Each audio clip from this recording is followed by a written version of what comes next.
God, indivisible, with liberty and justice for all.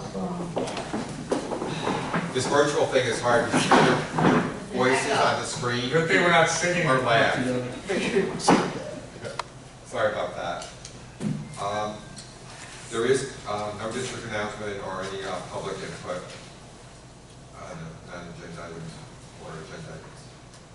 So at this time, we will go into the equity discussion with Mr. Carmelo and Dr. Watson. So the way I thought we would do it is, we've been talking about it a lot. Probably not quite as much as reopening. We talk about reopening all day long, every day it feels like, but certainly over the last month or so, month and a half. So I was just going to, I got a real short list of the things that we've been talking about, things we've been doing, and then certainly want to hear from the board when we're done about you think we're on the right track, or you have other ideas or other things you want us to look at. So I always want to start to say how proud I am of the Troy School District, proud to be the superintendent, proud of our results, especially our graduation rates. We talk about them a lot, but for a city school to, over the last 5 years, to hover in that mid to upper 80 range is really something to really be proud of. You know, when you, not that we want to compare ourselves to other urban schools and districts, but when you see the other ones, especially around here, that are still in the low 60s, it really makes you proud that we've been able to do that and maintain it. And the subgroups are all there as well. So the black students graduate, and they're a % or two below the overall average. When we're 88, they were 87. That was in 17-18 or 18-19. When the overall group was 85, they were 83. So they're like 1 or 2%. So there's not really an achievement gap here when it comes to graduation rates. That's something we're really proud of, and we really look to as a source of pride. We've built a strong focus on building relationships with our students, and it's paid off. That's a pre-K to 12 focus, and something that we really, really believe in. When you make true reciprocal relationships with your students, then the achievement goes up. We have a theory of action in Troy that Dr. Watson shares each year for the last probably 5 or 6 years, that says all students can achieve to high levels, and if they don't, we, as the adults, will change what we do to make sure they all do. Right? So that's something she shares at our board meeting when we're reviewing our yearly goals or our results from the previous year, and with the staff every opening day. That theory of action is always there. Are there things we can do better? Certainly there are. Of course there are. And we're committed to always trying to get better, including in this equity and anti-racism topic. So we've been discussing and reviewing this equity question in depth for the last month or so. Dr. Watson and I have had probably a half dozen meetings about it, where we really sit down and plot things out and talk about it, but also several other just conversations as we think of things. Maxine Briscourt, who has sent an email to the board, Dr. Watson and I met with her, had a really great meeting. Jerry Ford, who's a really active community member, Deacon Ford, I met with him last Monday to just go through some ideas with him, pick his brain on it. Nate Turner, who's principal at School 2, I've talked to her. Dr. Watson has talked to her.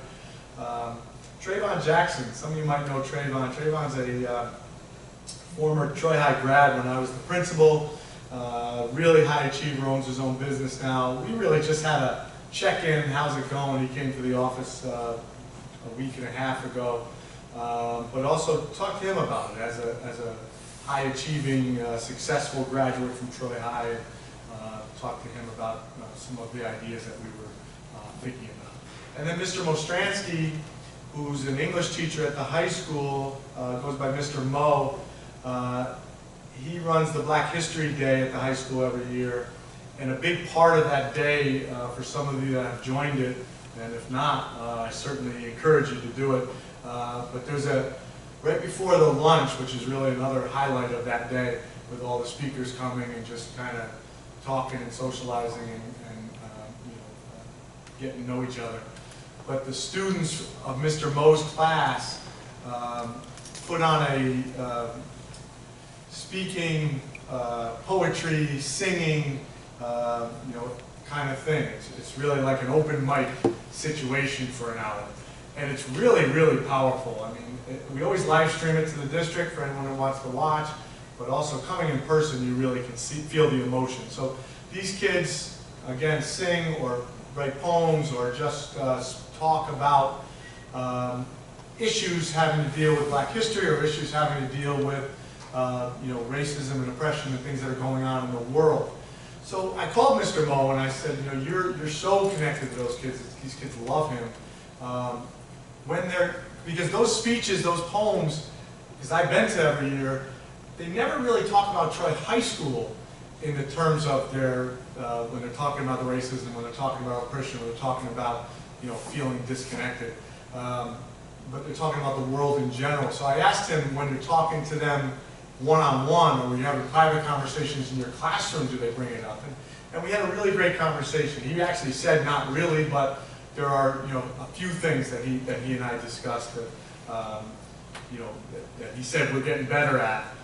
One was the black female students wanting to wear headscarves when they were having a bad hair day, and some of the administrators not knowing what that really means in their world. So, but he said the administration is getting better at that. They give like day passes or 2-day passes so that the kids can do it. But we had a really great conversation. So all of that is just to say we're starting the brainstorming. We're trying to figure out how we can get better at that. And so in all those conversations, we started talking about, well, what are we currently doing? What are we currently doing that's working? What are we currently doing that is not working that we can get better at? So I talked before about the relationships. I think that's a really big part of it. We've had some overhaul in our code of conduct that Dr. Watson and her team have been a part of, that we've shared each year with the board. There's new relationship language in that code of conduct about being proactive before misbehaviors even start, before you have to give a consequence. It's about relationship building. And that's where good behavior comes, that's where good academic comes from, that's where all that stuff comes from. There's new restorative language, restorative justice language in that code of conduct. We're moving towards that. In some of the schools have done extensive training on that. Tons of professional development that directly and indirectly address the equity issue. We kicked off last school year for the entire Troy School District staff with a keynote from Dr. Tyrone Howard, who's an expert on this from California, I believe. The title was Understanding and Addressing Implicit Bias in Education. So it was a really great keynote speech. He didn't just give a speech and left. We had follow-up discussions with all the groups. It was really, really powerful, and it was a great way to kick off the year. Several members of our district leadership team and our school leadership teams have attended Harvard and Columbia University trainings, as well as from a bunch of other providers on equity, on closing achievement gaps, on culturally responsive instruction and practices, on anti-racism, on all of those things. I mean, those are professionals. The board has been great about allowing us to have such a comprehensive professional development program. Our teachers talk about it all the time, and this idea of equity and anti-racism is front and center, just beyond the academic things that we do with Teachers College and those things. TCI and de-escalation training, huge focus the last few years. Trauma-sensitive training, one of the things Jerry Ford and I talked about is being trauma-sensitive when kids are coming to school late or missing days because of the things that are happening in their neighborhoods and their homes, especially with the increase in gun violence we're seeing, not just in Troy, but all around the Capital District. I was just at a meeting at the mayor's office on Monday, or City Hall, with the mayor and the chief of police, the fire chief, several council members, Jerry Ford was there as well, and several other just high-level community members trying to brainstorm ideas on how we can figure out what's going on with the increase in gun violence. I mean, my take on it was not being in school for 3 or 4 months really hurts. You know, there's a sense of pride in school, there's a sense of belonging, there's a sense of connectedness, and when you don't have that for that long, you're looking for that belonging and connectedness other places, and sometimes those other places are not great places, and I think that's part of what's going on. But then we also talked on Monday about, I'm sidetracked now into the meeting on Monday, but there were things about the street lights and lighting being out in neighborhoods where some of this is happening. And so actually one of the members of the committee sent an email out today. She had driven around and listed all the street lights that were out. So Monica from the mayor's office is going to work on getting all those fixed. So again, you know, just trying to meet and brainstorm with people who, you know, might have answers to this. My Brother's Keeper is a grant we've had. It's a grant for young black males to get role models and mentors. It was at School 12 for 3 years. That grant is winding down now. We've applied for a re-up of it. The re-up requirement was it had to be School 2, it had to be an identified receivership or CSI school from the state designations. So we were approved for it, but that grant now will be at School 2. Again, it's really great. It's a way to bring some mentors and some role models to our young black males who need it now more than ever. The Girls Art Club at School 12, if you've been to School 12, you've seen like the chalk art that was out in front of it. It's much more than an art club. It's really a club where our young girls at School 12 can feel that connectedness and that belonging like I was talking about. And they do a lot of mentoring in that club. They do a lot of discussing of teen pregnancies and domestic violences and all of those things. So all of that helps as well. So the ideas that we're throwing together on how we can get better at this, improve all the things that I just talked about, add to them. I think when we started listing them, we thought that we do a lot of things that have to do with this, but I think it can use more structure, it can use a district-wide focus, it can use intentionality, you know, instead of it being a little bit scattered and random when it happens, it can use some direction and some intentionality. So that is certainly one of the things. Continue the professional development focus. Just Dr. Watson, I just got an email today from a professor at Temple, Dr. Fergus, and he has a couple virtual things coming up, 2 Fridays in the summer that we're going to do. It's called Achieving Race Equity in Your School District, Building Structures and Designing a Learning Plan for Educators. It's 2 hours on July 31st, another 2 on August 6th, so we'll take care of that. There's a great Harvard training that's coming up in November. It's called Reimagining Integration, Diverse and Equitable Schools. The acronym is RIDES. That one's a little more expensive, and I know we're trying to cut our professional development budget because of the budget situation that we're in. But we'll do a little write-up on that for the Friday report for the board. You know, this might be one to put a district leadership team to go to, you know, and it's not that we won't do those cuts in the budget, but I think, you know, we'll try to make those cuts in the professional development budget in other places if when we send it, the board says yes to that. But we'll continue to look for those professional opportunities. How many people are we looking at for that? Well, we talked about a person from every building might be good. That would be 8. But we don't have to do that. You know, we can just do a district team, and then they can be the trainers, train the trainer kind of thing. Come back and do it. I'll look at the costs. We do have grant money that can only be spent on PDs. So Yeah. you can't spend it on other things. And I think the way that this conference is set up, it might really be worth it. to have one person from each school who can then work with their building leadership team. I think it might be implemented with more fidelity if you had somebody from each school. And I should have said what Dr. Watson just said. The grant money, the Shelley says that's okay. The grant, this would be covered by grant money, not our general fund money.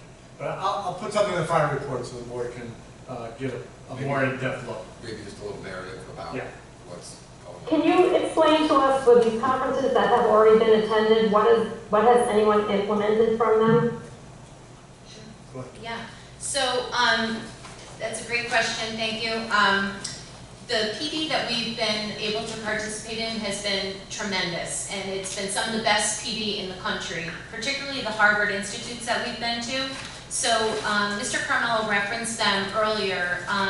We sent an entire team to the National Institute for Urban School Leaders, and that was a team where we had folks from most of our schools, not every school, and we did a lot of reading about what it means to lead for excellence and equity in a high-need urban school system. And that particular conference was where we were exposed to the efficacy presentation. It was one of the mornings. They had maybe 10 or 12 mini modules that we did, and one of the modules was on efficacy, and we saw a number of other presentations that week.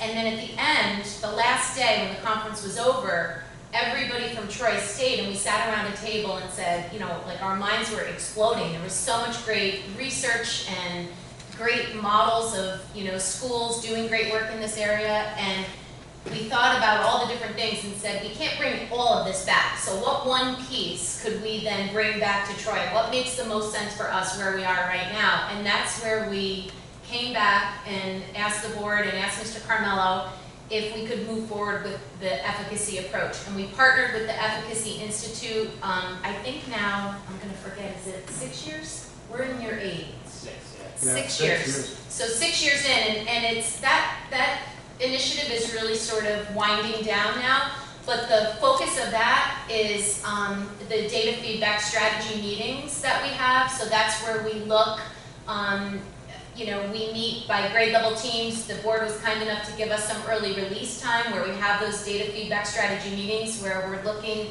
at student achievement data by grade level team and in schools. We're doing DFS things with our Code of Conduct Committee where we're looking at infractions by subgroup. We're looking at each school, so what are the disciplinary infractions? Where are they being committed? Whom are they, you know, which group is, you know, committing the most, the least, what time of day? And then when we are finished analyzing that, we try to deploy, so like in the high school, I remember one time we figured out they were like right before lunch, you know, down by the cafeteria, and so Joe restructured how he deployed some of his resource in a way to try to be sort of proactive about that. But efficacy is, you know, we will, end of story. All of that grew out of that efficacy initiative, which is a lot of training for all of our teams. If you've been to any of the school assemblies and they talk about, you know, their data and meeting proficiency and having a growth mindset and using their strong side, some of the principles from that, I mean, it's really how we do business now in the district. I think even if none of the people who went to that initial training even worked here anymore, those kinds of things would still carry on. So there's been a tremendous amount of positive movement in terms of our use of data. I mean, to the point that I think the board removed the goal around data because they said, listen, we're doing it now. And all of that grew out of that. Some of the others... Let me just interrupt you for a minute, Dr. Rose, because you said at one point we're winding down on that, and I think she just made it clear that we're not winding down in the things that we're doing. We're winding down, needing that to now be an initiative because it is ingrained in everything we do now. The theory of action that I referenced before, that all students can learn and will change if they're not learning to make sure they learn, all came out. I think that exact slide was part of the presentation. So all came out of that Efficacy Institute. So it's winding down in terms of we don't need that really to be a stated initiative anymore because it's just what we do every day in every building. Yeah. And I think, I mean, I could go through every conference and, you know, speak to how it's been implemented or how we've incorporated it into our, you know, district level work, our building level work, how we revised our curriculum to be more multicultural in nature and more reflective of students, so they can not just read about characters, you know, that are different from them, but characters who look like them and live like them, and so they can see themselves in the literature that we read. We've changed all of our classroom libraries throughout the whole district. So there's pieces that have come out of each partnership that, you know, we don't just go and then come back and then nothing happens. So it's influencing the work that happens all of the time. And I think, you know, to me, the RIDES initiative is an opportunity for us to take the efficacy work to the next level. So do we have a theory of action? Yes, and we state that we believe all children can achieve at high levels. And if they don't, it's on us to figure out how to set the conditions so that they do. And that's true. But when we look at our data, we see some things that are disproportionate in terms of suspension. Or we look, when we drill, our grad rate is, you know, something to be really proud of, but when we drill down into the level of performance and who's at the college and career ready cut point, we begin to see some differences. And so I think that, and we're going to write about it in the Friday report, but I think taking our data skills that we've developed in some of these other conferences and now saying, let's look at, in each school, one area that we see there's an inequity that exists. Let's start there. So the evidence of inequity, choose one area, and that can become sort of the building, there can be a building goal around that, and then looking deep at the data. So it might be in one area, it might be discipline. In another area, it might be access to higher level coursework. In another area, you know, one of the things that I've learned through my participation in some of these trainings is that the best thing that you can do, the most critical element of an equitable and diverse school is having high expectations and strong teaching and learning for everyone. And we can say that we have great curriculum maps, but when you go classroom to classroom and actually say to kids, what are you working on? Tell me what you're doing right now. I mean, that's your real curriculum. If what the kids are doing, you can have any fancy thing you want that might be flashy and integrated with technology and all kinds of things, but if kids are, you know, doing a task that doesn't require them to think or make meaning, or that they're not engaged in because they can't identify with it, you know, that's where the work is. So in some of these cases, it might not be discipline data or access. It might be saying, you know, using walkthrough data to make sure that every classroom is, you know, characterized by high levels of teaching and learning and high expectations. So, you know, I think a lot of what we have in place is really good, and now it's time to roll up our sleeves and like go deeper and say, okay, well, we have a lot to be proud of. What's the next step? You know, at the Tyrone Howard presentation last year, we kicked it off by saying, you know, at that point the grad rate, which was, you know, lags by a year, but it was 88%. And I introduced him and said, this morning I want everybody to think about the 12%. Think about the 12% of kids who didn't make it.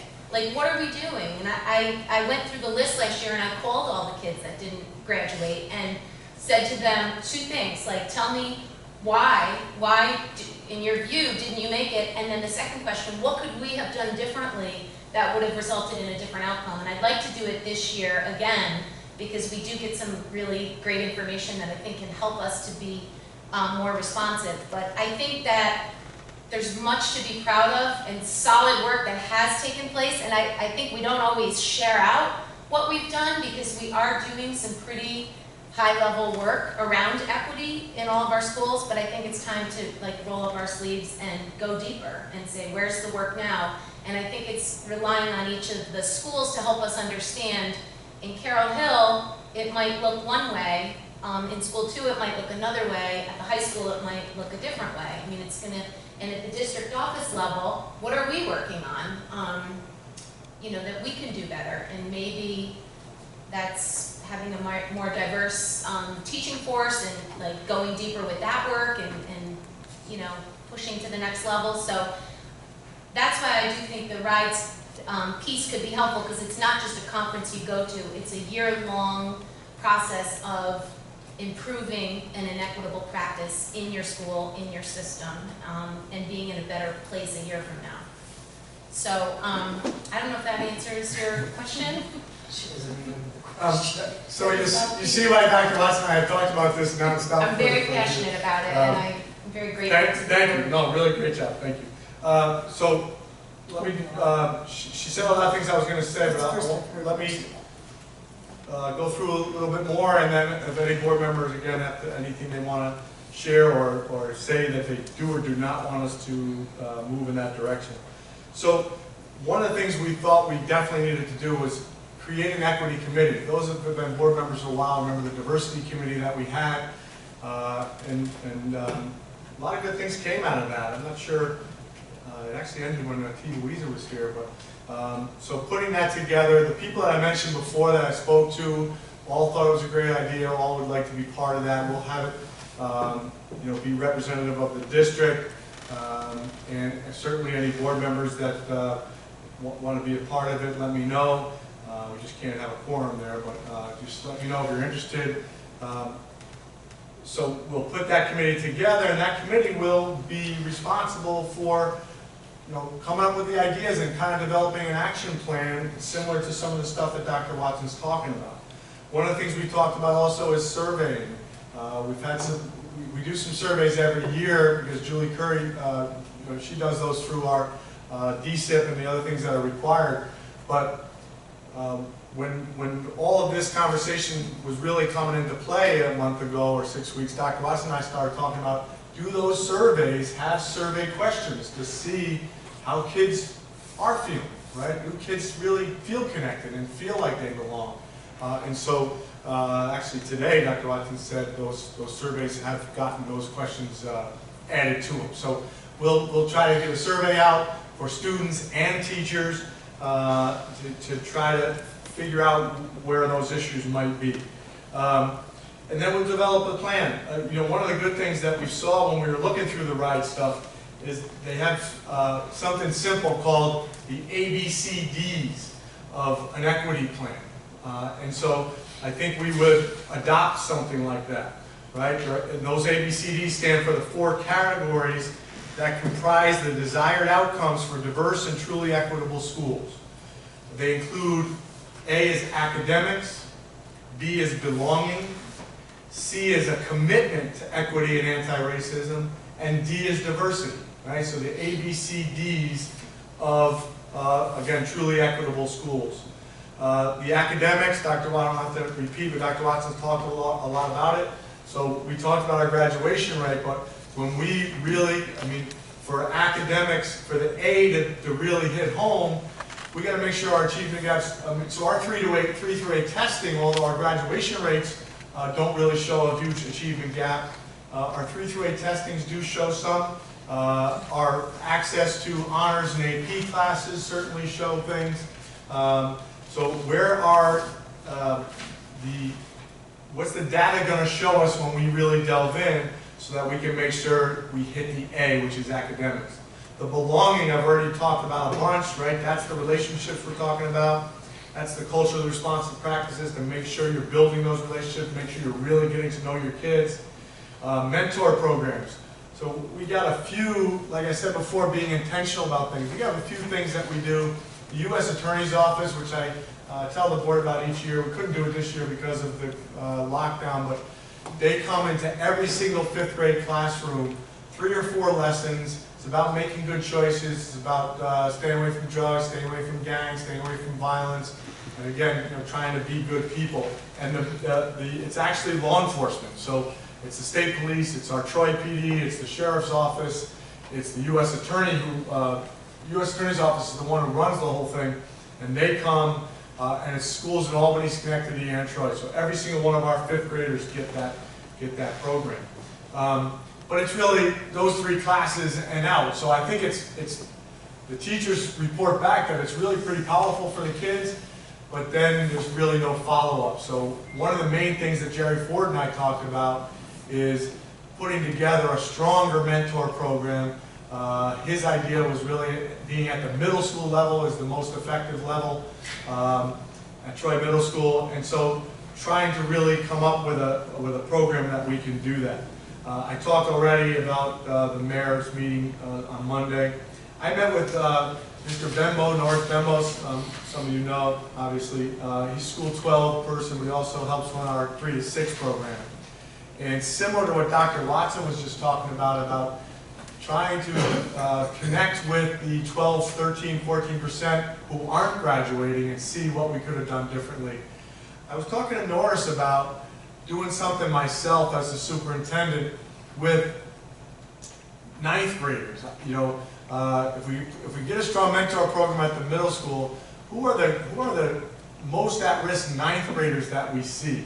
And maybe they were in that 3 to 6 program or not, that I said that Mr. Bembo runs. But setting something up for myself to sit down with each of them and asking them similar questions. You know, things have not worked out if you've been suspended, if you're at the 3 to 6 program. What could we have done differently? What can I do differently right now, today, for you to help you be successful? Because it's, you know, you still got a lot of time left. You're in 9th grade. We want you to graduate. We want you to, you know, have a great future and have hope in your future. So, you know, I'm going to work with Norris. I'm going to work with the 8th grade administrators to try to target who those that core. I don't want to make it too big, because I want to really be able to follow up with them. And I don't, again, like I said about the U.S. Attorney's one, I don't want that to be a one shot and then be gone, but really be able to follow up with them regularly so that they know I'm there for them, that they know that I can be an advocate for them, and that I'm somebody that can help them get through. So things like that is things we're talking about. And then we talked about a mentor program for the parents. You know, sometimes it's a parent issue, not that the parents aren't trying, but the parents aren't capable for one reason or another. They're working too many jobs, they're too busy with other things to know what the right decisions are. So if we can try to set up a parenting mentor program with current parents who are doing a decent job or doing a great job, just again, to be an advocate, to be someone that other parents can reach out to and know that they have their help and support. So again, these are just brainstorming things that we're doing.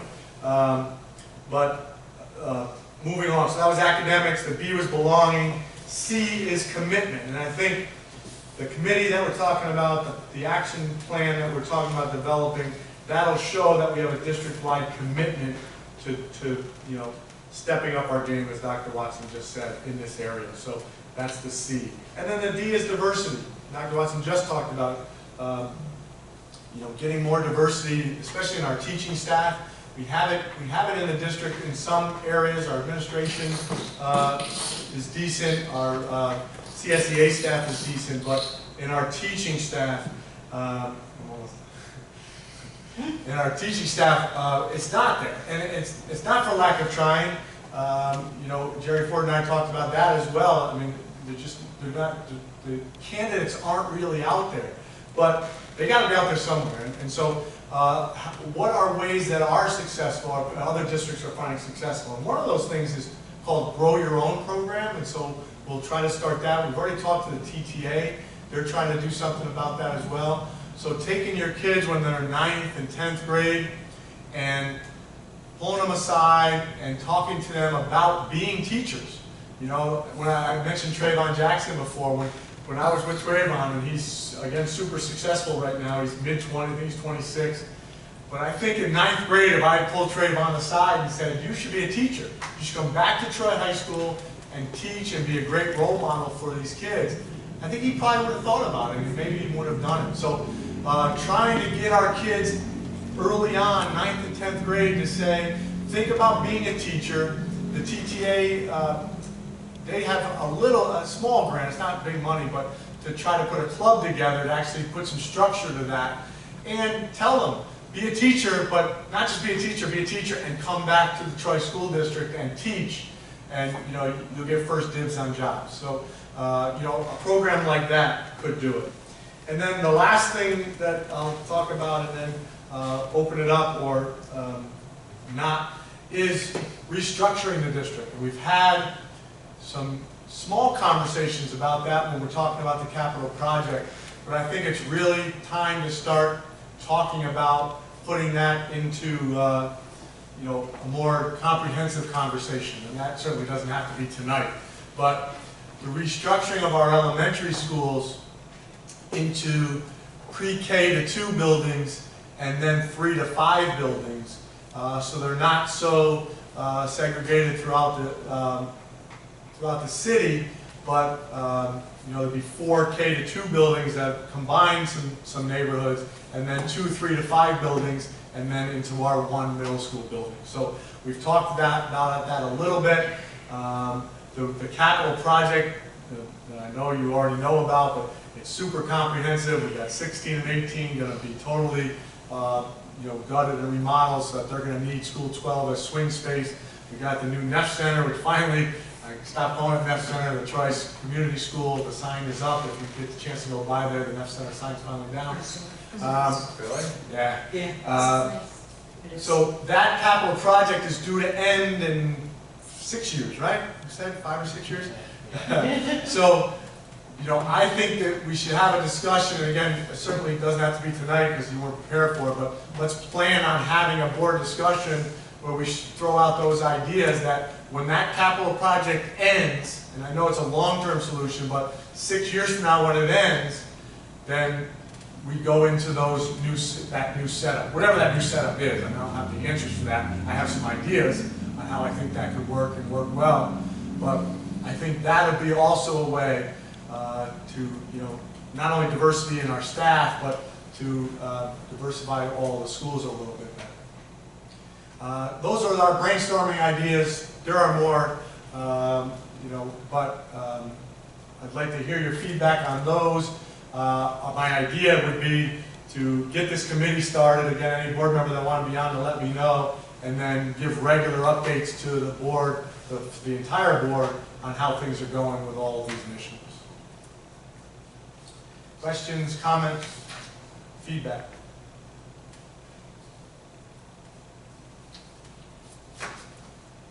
That's a lot to digest, John, so let us think about it. Sure. I think we've got a lot of great ideas out there, so, You're right, that is a lot, I talked fast, so Yeah. you guys can, you know, contact me, email me, or we can say August 5th, we can continue it once you have time to think about it and process it. I don't anticipate that we'd get that committee going before August 5th anyway, because we got the reopening that we really have to focus on. That committee work will start tomorrow, and so I think that's not a bad idea, and we can maybe continue this on August 5th if you have more questions or comments at that time, but also certainly email me or call me if you have questions.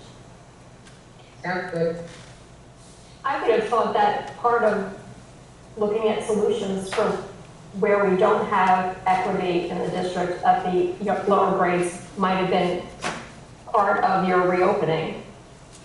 Well, Maybe that it gives an opportunity to do things without the confines of the normal school day. I'm assuming that school is not going to be normal. yeah, But- well, I think your assumption is correct that it's not going to be normal. And I think some of the ones that we talk about that are already getting done, I think can be part of that. I don't think we can do a reopening and try to figure out if we're in person or virtual, or it's probably more likely a combination of those two things. And also, I'm not sure which part you mean, but also try to do some major restructuring of schools or anything like that. I mean, I don't think all that No, not happened that major. quick. I'm hoping it's part of the process of how things go, that it's front and center. I'm sure, I know your dedication, and I know Dr. Watson's dedication.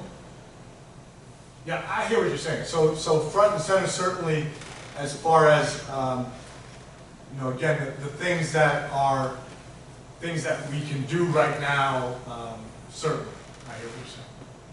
I've seen many times, I was on the school board for 6 years, a while ago, and very often children are treated as numbers. And it's very easy to fall into that at this time. Yeah, well, a good point. One of the main things, and actually I was glad to see it's in the guidance that came out from the state, is the social emotional effect that being closed for 4 months has had on our students. And so it's right in there that that's got to be part of your plan, and that goes back again, Steph, to the developing the relationships, to not treating kids just as numbers, but trying to connect with every single one. I mean, you saw the anecdotal pieces through that 4-month quarantine of our teachers going to parking lots, going to houses. Ms. Rounds talked last time about one of our TAs delivering Happy Meals to every kid that was on her roster at School 16, you know, just to sit and eat lunch with them one day. So I think the relationship building part is more important than ever, to getting to know your students and being culturally responsive to what they're going through in their lives, in their neighborhoods right now. That certainly is front and center. Dr. Watson, I don't know if there's anything you want to... No, I was glad to see that in the guidance document as well, that it said that the social emotional development and health of our students should come first before any academic content, and that was clear in the state ed guidance. And I was on a meeting today, a committee of practitioners for a state ed meeting, and there was a question on what is the length of time, what is the period, and the woman who spoke to it said more than a day. So, I mean, it's, you know, really taking the time, and we have such tremendous support. We're so grateful that the board allowed us to add on social workers. And we have a contract with Rebecca McGinn from Pranamani, who has done really amazing work on helping us all to be more trauma-informed in our work. And so we are well equipped with the resource to be able to hit the ground running right away, really, you know, targeting the social emotional needs and making sure students have what they need to be ready to learn, and knowing that the academics will come. I don't think they meant wait till November, but they don't mean, okay, do one day and okay, tomorrow. How's everybody feeling? Okay, let's get started. Yeah. So that was, I think that was pretty insightful on the state's part.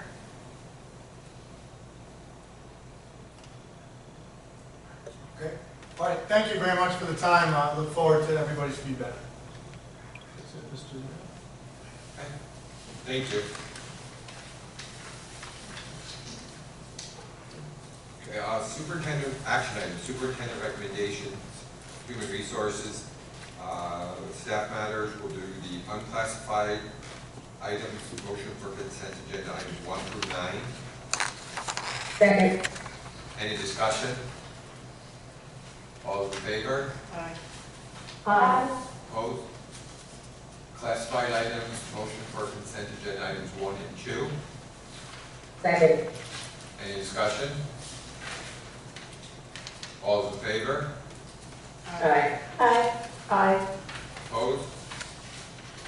Superintendent recommendations, programs, motion for consent agenda items 1 through 25.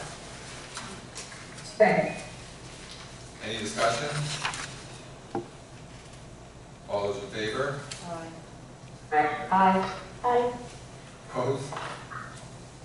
Superintendent recommendations, business finance, as listed. Second. Any discussion? All those in favor? Aye. Opposed? Board of Education employee contracts, motion for consent agenda items 1 and 2. Second. Any discussion? All those in favor? Aye. Aye. Future meetings, our next 2 meetings in August will both be here at the middle school, both at 6 o'clock, one on August 5th, and one on August 19th. Does anyone have anything like to add, discuss, comment before we end? Motion to adjourn? Second. All those in favor? Aye. Aye. Thank you. Thank you, everyone.